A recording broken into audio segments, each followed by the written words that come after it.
Hola, ¿qué tal? Parece ser que el Producto Interno Bruto del año 2020 cerró, obviamente, con el dominio de tres países que han venido hegemónicamente repitiendo año con año su capacidad de producción y de eficiencia. Estados Unidos con un PIB, un Producto Interno Bruto, valuado más o menos en 20.893 millones de dólares. China con 14.722. Japón con 5.048 millones de dólares. Es decir, es el 1, 2, 3. México, nuestro país número 16, con un Producto Interno Bruto de 1.076 millones de dólares. Pareciera ser que este Producto Interno Bruto tiene varios factores definitivamente que han contribuido a ese desarrollo año con año. Parece ser que su población, pareciera ser, Estados Unidos tiene 328 millones, China sabemos que tiene alrededor de 1.400 millones, sin embargo Japón está a la par de México, en alrededor de 126 millones contra 127 de México. Sin embargo, estos últimos dos, México y Japón, pues el contraste entre sus productos internos brutos, y vuelvo a repetir, 1.076 de México contra 5.000 de Japón, pues estamos hablando de una diferencia de casi 4 veces en cuanto a proporción de producción de servicios en un año. Entonces, ¿qué es lo que está diferenciando? ¿Qué es lo que están haciendo bien otros países, aún cuando son mayores o incluso que son iguales en nuestra población? ¿Dónde está esa diferencia? Déjenme decirles que la población el nivel de educación, perdón, y los años que los sistemas educativos de estos 4 países, Estados Unidos, China, Japón y México, tienen para que una persona logre un grado académico. En el caso de Estados Unidos son 17.2 años para lograr un grado académico. En el caso de China, al no pertenecer a la OCDE, y estos datos que les estoy dando vienen de la OCDE, no pertenecen, entonces estos datos no los voy a poder omitir. Y no quise insertar otras estadísticas de otras fuentes precisamente para mantener la homogeneidad y la coherencia de los datos y las estadísticas. Sin embargo, Japón tiene años de educación 16.4 años para que se obtenga ese grado. México 15.2. Entonces, el nivel de educación que existe otra vez en estos tres países, lo voy a reiterar específicamente Estados Unidos, Japón y México, excluyo China por las razones que ya expliqué. El nivel de educación de las personas que están entre 25 y 64 años para los tres países. El 90.6% de la población estadounidense tiene un nivel de educación media superior, es decir, preparatoria. Japón, 94.6%, mucho mayor. México, 37.7%. Con esta estadística lo que quiero dejar, y sirve de que les doy la más cordial bienvenida a este programa de Frecuencia CAF, un programa que ha sido auspiciado por el Centro de Estudios de Alta Dirección, y que en esta sección Antropía Empresarial vamos a hablar del programa 3 de 3 que hemos titulado Tecnología y Humanización, y que básicamente dentro de los rubros y las conclusiones a las que vamos a apuntar pareciera ser que la educación es una de las tantas y tantas soluciones que podemos implementar y debemos acudir para abatir la pobreza, elevar la productividad y efectividad de un país. Bienvenidos seamos. Y entonces vamos a empezar con la primera diapositiva. Por favor, recuerden este preámbulo y estas estadísticas que les di porque nos van a servir de mucho. Y de hecho, déjenme decirles que antes de entrar a esta diapositiva que ustedes ya están viendo de un mapa de la República Mexicana y hay una serie de círculos interconectados, vamos a ir por 6 diapositivas. Y déjenme primero decir como ciertas premisas o ciertas cosas que quiero poner y que me van a servir para explicar lo que se va a desarrollar en este último programa de tecnología y humanización. Primero es que pareciera ser que para entender la pobreza de un país hay que ver el nivel de educación de sus habitantes. Las estadísticas anteriores que les acabo de dar, en donde México, nivel medio superior, solamente alcanza 37.2%, perdón, 37.7% de su población. Bueno, nos habla mucho en contraste con Japón, que es 94.6%, cuando somos países de la misma población.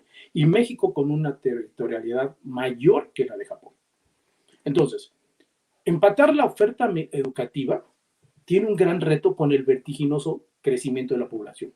Vean China, Mira, China tiene 1.400 millones de habitantes. Entonces, ¿cómo hacer llegar educación, entre otros servicios, a esta población para precisamente poder empatar la demanda del mercado, los requerimientos del mercado? Ese es el punto. Pareciera ser, y lo que hemos visto es que la educación en México, y yo creo que nuestra audiencia podrá ratificar, incluso son testigos de que nuestra educación está fragmentada, es inequitativa, hay parcialidades y es de baja calidad. Tan es así que precisamente la educación incrementa la productividad redundando en la remuneración. La pobreza de un país, vuelvo a la primera premisa, entender la pobreza de un país es entender su nivel de educación. ¿Por qué? Porque la educación desarrolla habilidades, señores. Nosotros estamos viviendo en una era del conocimiento. Los otros dos programas que hablamos de tecnología y humanización y que hablamos de la revolución industrial y que hablamos de tecnologías, de nanotecnología, del Internet sobre las cosas, del Big Data, no a profundidad, las mencionamos porque es el producto de las revoluciones que hemos venido viviendo. Lo que ha hecho es un desempleo, es apartar las fuentes de trabajo, remodelarlas, renovarlas, pero a su vez está creando un analfabetismo. Entonces, ¿cómo poder tener acceso al trabajo si no tenemos habilidades? Si algo tenemos que vender en nuestros empleos, así sea el más simple, es conocimiento. Son nuevas formas de hacer las cosas. Entonces, el desarrollo económico de un país para el mediano y largo plazo, por supuesto que tiene que ver con el cambio tecnológico. Eso es un facto, es algo que no podemos, es una variable exógena que no podemos controlar. Y por supuesto, en comunión con la inversión en el capital humano. Esa es la parte más importante. Pareciera ser, y de hecho muchos países lo cantan a grandes voces, que la disponibilidad de la mano de obra barata pareciera ser constituir una ventaja pues, competitiva, y eso no es cierto. Eso es una ventaja y simplemente es una reacción de forma temporal pues, para salir del paso, porque sabemos perfectamente que la columna vertebral de esta economía moderna se basa sobre una población competitivamente educada. Ese es el punto. Entonces, vamos a la primera diapositiva. Habiendo dicho esto, vamos a la primera diapositiva. De su lado derecho ven tres círculos, están entrelazados, y del lado izquierdo ven tan solo un mapa. Me voy a concretar primero con el primer círculo de la esquina superior derecha, en donde estamos viendo que dice que el crecimiento de usuarios de Internet en México es del 2015 al 2020 subió de 62.4 millones de internautas, vamos a llamarlos así, hasta 84.1. Muy bien. ¿Qué quiere decir esto? Que más o menos 7 de cada 10 habitantes en México tienen acceso a Internet. Quiero hacer una aclaración. Primero, ¿por qué estoy hablando de Internet y no estoy hablando de otras tecnologías? Primero, porque el Internet como tecnología, así como la pandemia, como esta revolución que hemos visto, cambió o fueron parteaguas en la vida de los humanos. Cuando sale Internet, obviamente todos los modos de producción, todos los modos de vivir, tuvimos que adaptarnos a estos nuevos modelos. De hecho, hasta el correo electrónico desaparece, la mercadotecnia digital se vuelve mucho más agresiva porque ya no están contactando a través de medios y dispositivos digitales. Y todas las tecnologías, por ejemplo, Internet sobre las cosas, es precisamente eso, es Internet. Entonces, el Internet es como que el parteaguas para poder intercambiar información. Y nosotros, y vuelvo a repetir, somos una sociedad del conocimiento. Entonces, este primer círculo viene de una encuesta, o la fuente es del Enduit, que es una encuesta que se hizo en el 2020, que trata del uso de las tecnologías de información en los hogares. ¿Por qué estamos hablando de 84.1 millones? Porque es la muestra de la encuesta. Esa encuesta quitó a la gente de 6 años y menores, y obviamente la encuesta pues, no aplicó de manera al 100% en todo el país. Sin embargo, esos 84.1 millones que quiero que se los memoricen, pues yo creo que es una muestra muy representativa que nos va a ayudar a entender cómo estamos teniendo nosotros acceso a la información a través de Internet. Entonces, en el segundo cuadro, en el segundo círculo, esquina inferior derecha, dice, ahora vamos a comparar México, del 2017 al 2020.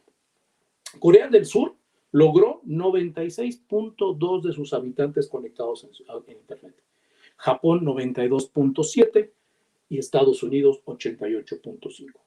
Si comparamos estas cifras porcentuales con respecto a México, que es del 72, pues obviamente hay una gran diferencia. Porque entonces quiere decir que casi toda la gente no es que esté conectada a Internet, es que tiene acceso a recursos, a compartir información y obviamente a suplir necesidades de desarrollo de su población. Antes de pasar al tercer círculo, que es el último que me falta, me voy a pasar al cuadro donde está el mapa. Y precisamente ese mapa dice, es el porcentaje de usuarios de Internet por entidad, es decir, por cada uno de los estados. Si se fijan, del lado izquierdo hay una serie de estados, está Nuevo León, está la Ciudad de México, etcétera, hasta Tlaxcala. Y ahí, precisamente, esos son los estados que tienen mayor porcentaje de internautas en la República Mexicana. La media de México, ya lo había dicho en el primer círculo, es 72%. ¿Sí? Entonces, estos estados son los que están más conectados, tienen mayor conectividad y acceso a Internet. Y casualmente, si ven el mapa, pues son los estados que están más cerca de Estados Unidos. Los estados que están más cerca hacia Latinoamérica es de la mitad para abajo, que son los que están listados del lado derecho del mapa, en donde empieza desde Campeche, Hidalgo, etcétera. Pues son los estados que tienen menor acceso. Vean, contrastemos, del lado derecho, en esa misma columna está Campeche con 70%, es decir, 7 de cada 10 habitantes de Campeche tienen acceso a Internet. Pero vean Chiapas. Chiapas tiene 45.9% de sus habitantes conectados. Quiere decir que solo 4 de cada 10 tienen acceso a Internet. Si ustedes ven las estadísticas de pobreza desde el punto de vista económico, Chiapas es un país pobre. Es un estado pobre. Es uno de los estados que tiene mayor índice de pobreza. Casualmente, relación Internet, economía, están ligados de alguna manera. E incluso los niveles de índices de educación también. Entonces, regresando al tercer círculo, que dice que el 78.3% promedio, hablando de promedio, de internautas están en zonas urbanas. ¿Qué quiere decir eso?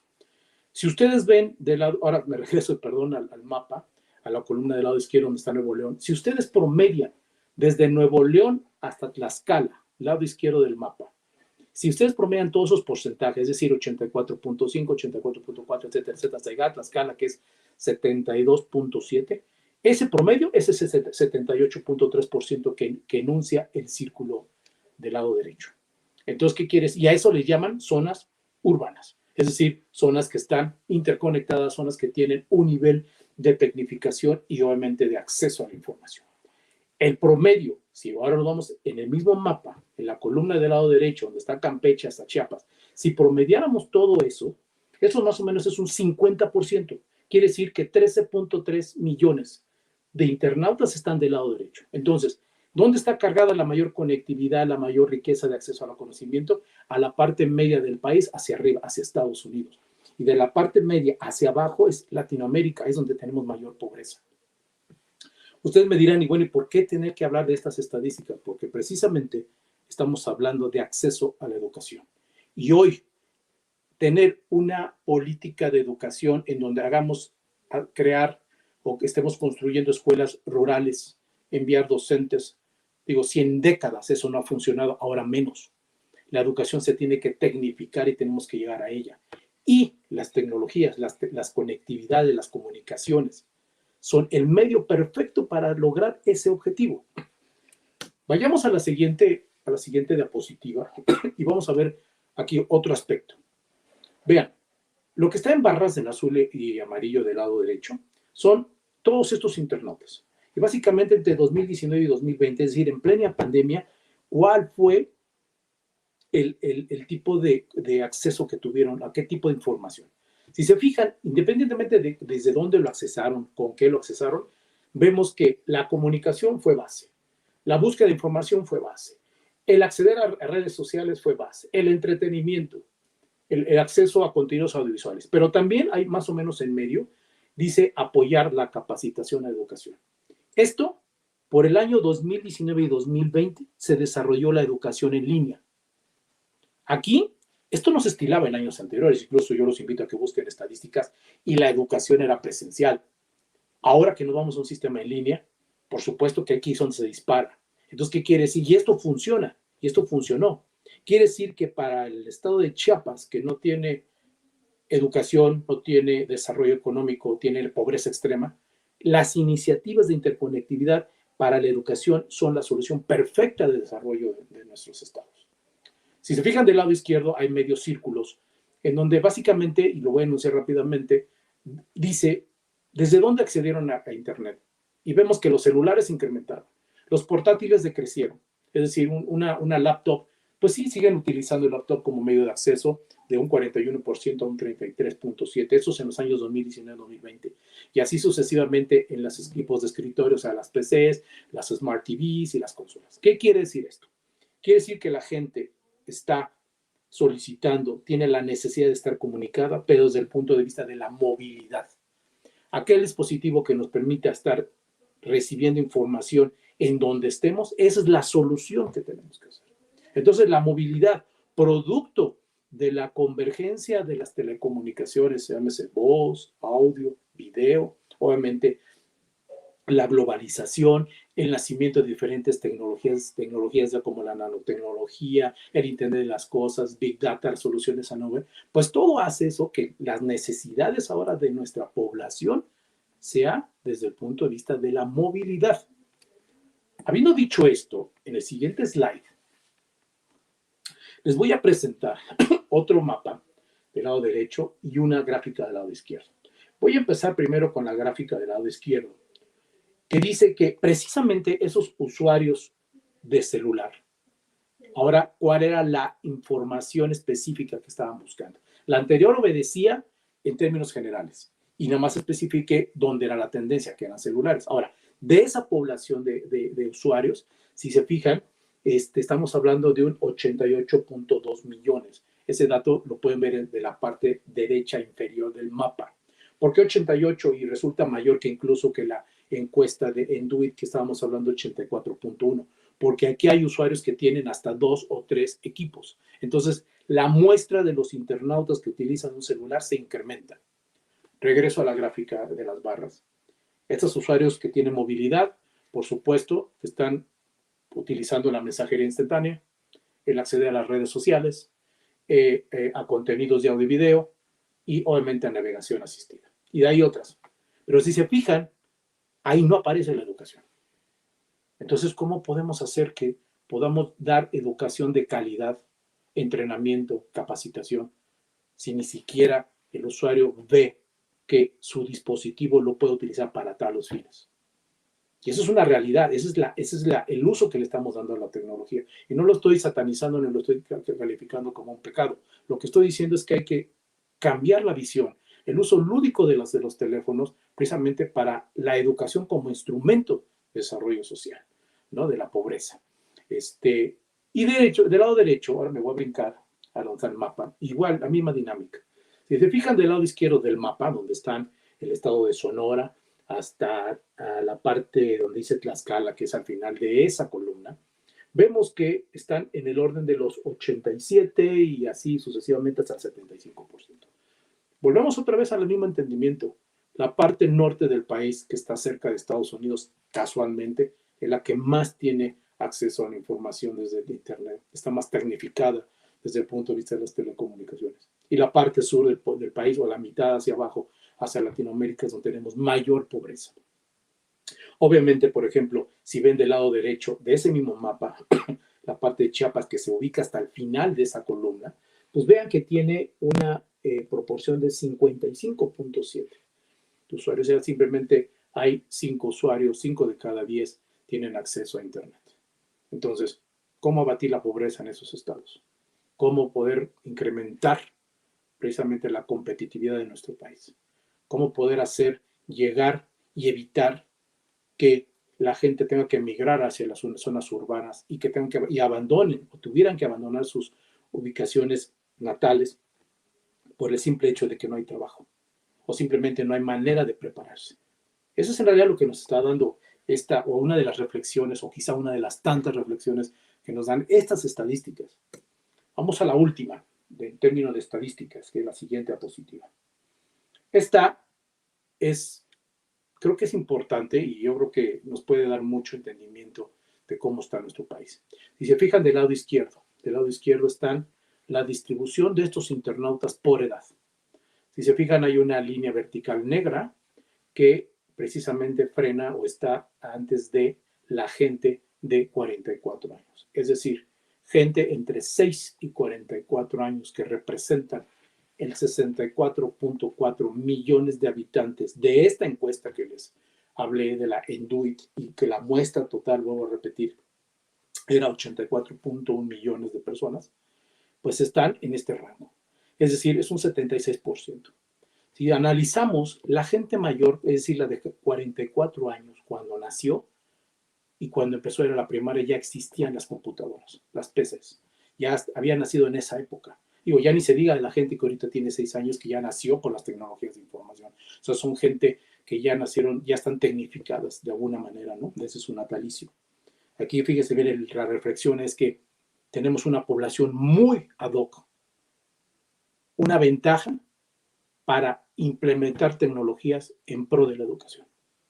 Las otras personas que están en las últimas dos barras azules, que son de edades de 45 en adelante, es decir, de 45 a 54, una de las barras azules y la otra es de 55 más, son gente que, una de dos, o le tocó vivir la parte incipiente de las tecnologías de información, o fueron gente, que son los 55 años, que vivieron, que nacieron sin tecnologías de información y que fueron adaptándose y fueron testigos del nacimiento de las tecnologías de información. O sea, vieron las primeras PCs, vieron lo que era, lo que no existía Internet. O sea, ellos vivieron el mundo, el antes y el después, la oscuridad y la luz, si lo queremos ver así. Entonces, fíjense bien, tenemos una población muy ad hoc para poder tecnificar y poder lograr muchas cosas en pro de la materia, de la educación. El mapa del lado derecho, pues es lo mismo. Pero aquí habla de hogares. Si ustedes ven las estadísticas del INEGI, si mal no recuerdo, el número de hogares que están en México registrados son alrededor de los 36 millones. Espero que no me esté equivocando. Aquí la muestra son 21.8 millones, es decir, los que lograron encuestar. Y si se fijan, vamos a la parte cruda, vamos a Chiapas, que está del lado derecho, el último de Chiapas. Chiapas tiene 27%. ¿Qué quiere decir? Que solamente 2 hogares del estado de Chiapas de 10 tienen acceso a Internet. No tienen Internet celular, no tienen acceso a Internet desde ningún dispositivo, ni siquiera su casa. Entonces tenemos tenemos estados del país que están aislados de la realidad tecnológica que estamos viviendo. Y estamos aislados porque, pues obviamente estamos hablando, se fijan, el primer programa hablaba de tecnología y humanización y hablé de la revolución industrial, en el segundo hablé, pues que hay una serie de tecnologías así muy vanguardistas. El tema no es hablar de lo que se está haciendo en el país en función de esas tecnologías. Y de hecho, yo invito a alguien aquí de la audiencia que si quiere darnos una explicación de todas esas tecnologías, de lo que se está haciendo, es bienvenido. Y de hecho no estoy afirmando que no se está haciendo nada. Lo que estoy diciendo es lo que falta de hacer. Eso es lo más importante, lo que falta de hacer. Porque precisamente ahí lo estamos viendo. El estado de Chiapas, como otros estados, Veracruz, Hidalgo, pues son estados que están olvidados. Entonces, toda esa gente, independientemente del cúmulo de millones de habitantes que represente para nosotros, pues solamente están olvidados. Entonces, ¿cómo vamos a avanzar? ¿Cómo vamos a ser productivos? ¿Cómo el Producto Interno Bruto de México en el siguiente año se va a poder incrementar? Bueno, quisiera al menos competir con Japón, que está en iguales proporciones de habitantes, para poder aspirar a algo así. ¿Cómo? Esto no es un informe de gobierno, esto no es un informe anual de resultados. Esto es una reflexión de lo que falta hacer. Y que la educación, sin la educación un país no avanza. México tiene 37.7, lo vimos al principio, de población con educación media superior. Esa es la realidad de nuestro país. Entonces, vámonos al último slide y para ir terminando con el cierre del programa, en donde les presento en esta primera diapositiva, esta fue la hipótesis que yo presenté en el primer programa, en donde básicamente la hipótesis anterior pues decía que el avance tecnológico frena el desarrollo social y genera crecimiento económico de creación. Lo vamos a ir a la siguiente, y ahora, en función y en virtud de todo lo que hemos venido hablando en los 3 programas, esta es una propuesta que estoy poniendo y la voy a explicar, me voy a tratar de apurarme para no perder el detalle. Y por ejemplo, Lo que se está proponiendo ahí es un mapa mental de cómo debiera de atacarse y plantearse los avances tecnológicos. Todo, si se fijan, los círculos están numerados, entonces voy a empezar del 1, el que dice fabricantes de centros de investigación. De 1 a 2, es decir, los fabricantes y centros de investigación son los responsables que a través de la innovación y el desarrollo generan el avance tecnológico. Esos son los responsables. Y eso lo sabemos. Eso es más, eso no estoy descubriendo el hilo negro. Pero ¿qué pasa? De 3 a 2, las empresas, las universidades, los startups y los spin-offs, estoy hablando de 3 a 2, debieran también de participar en ese desarrollo de ese avance tecnológico. Porque una cosa es el que invierte, desarrolla y tiene la tecnología en tu mano, y otro es el que va y lo lleva a implementar a un país. Las empresas tienen que tener una participación en el avance tecnológico de un país. Esa es su responsabilidad social. Y las universidades son el motor importante de desarrollo para la implementación del avance tecnológico de nuestra población. Ahora bien, de 2 a 6. Perdón, de 2 a 5. Vamos a ir primero de 2 a 5, corrijo. Es decir, ese avance tecnológico, ¿cómo afecta al desarrollo del social individuo? Pues lo tiene que convertir en una estrategia. Para que el individuo se desarrolle, el avance tecnológico tiene que ser visto como una estrategia, una manera de posicionarnos. Esa es la visión que tenemos que cambiar. De 2 a 4, el avance tecnológico, ¿cómo tiene que aportar el crecimiento económico? Pues lo tiene que asegurar. Y tiene que hacerlo de manera global y nacional. Y nacional y local. No puede haber un crecimiento a discreción. No puede haber. Porque entonces tenemos el caso de Chiapas. Tenemos el caso de Hidalgo. Tenemos el caso del que ustedes quieran, en donde están segregada nuestra población. Luego, de 2, ahora sí, a 6, con la parte del Estado. Las políticas de Estado de desarrollo de cualquier país, vamos a hablar de México, pues el avance tecnológico tiene que ser visto como un aspecto nacional. Tiene que tener la misma relevancia e importancia como la campaña nacional de vacunación. Así de sencillo. Entonces tiene que haber un desarrollo de políticas que vayan acorde al avance tecnológico. A su vez, estas políticas, el círculo número 6, se alimenta de 7, es decir, el círculo que está numerado con número 7, a través que tiene que existir. Es una propuesta, una secretaría, llámele instituto, llámele el colegio, como quieran. Tiene que haber una institución que se encargue de la innovación y la tecnología para que sea la encargada de evaluar el impacto y el riesgo de. Todas las tecnologías per se no son malas, tienen un impacto y todos tenemos que adecuarnos para mermar ese impacto y ese riesgo.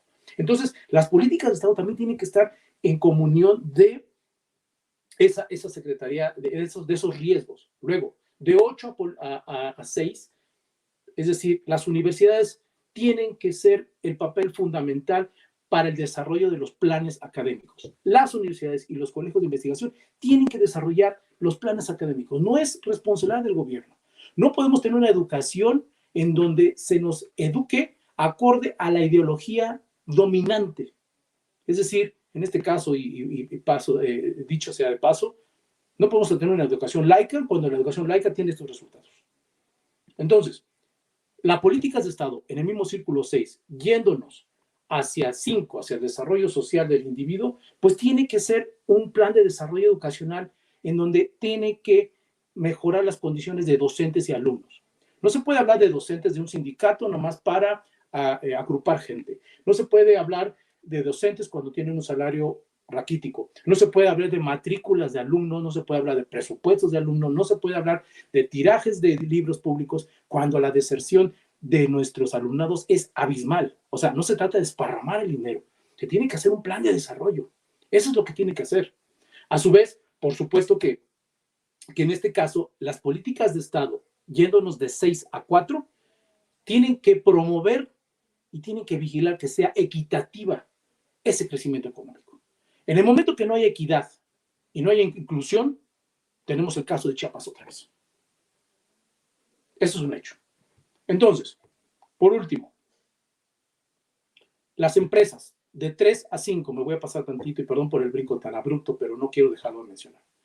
Las empresas también, aparte que participan en el avance tecnológico, van a participar al desarrollo del individuo en términos de la consultoría, el entrenamiento y la capacitación.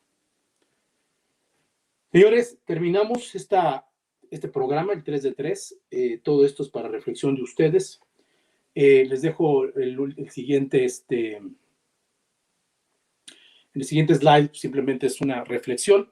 Y yo nomás simplemente quiero terminar, quiero pasar a la siguiente diapositiva, quiero terminar diciéndoles que yo sé que ahorita en la audiencia hay audiencia que está de acuerdo, hay audiencia que no está de acuerdo, y eso lo veo muy bien, porque dentro de la divergencia, cuando hay un desarrollo, una política de desarrollo de acuerdos, el acuerdo y el desacuerdo en algún punto se van a encontrar. Cuando hay divergencia, pero no hay soluciones, entonces estamos cayendo en una política sesgada. Pero también va a haber una audiencia que ni sí ni no. Yo creo que ahí mi invitación es que reflexionen, porque el avance tecnológico a todos, el riesgo, el impacto, la obsolescencia nos va a llegar a todos en diferentes grados. Pues tenemos que seguirnos educando. Señores, muchas gracias, les agradezco su asistencia. Dios bendiga a este país que tanta falta le hace, y bueno, nos vemos dentro de 15 días en otro programa que vamos a con mucho gusto a desarrollarles, y esperemos que sea de interés para ustedes y para toda su audiencia. Muchas gracias, hasta luego, buenas tardes.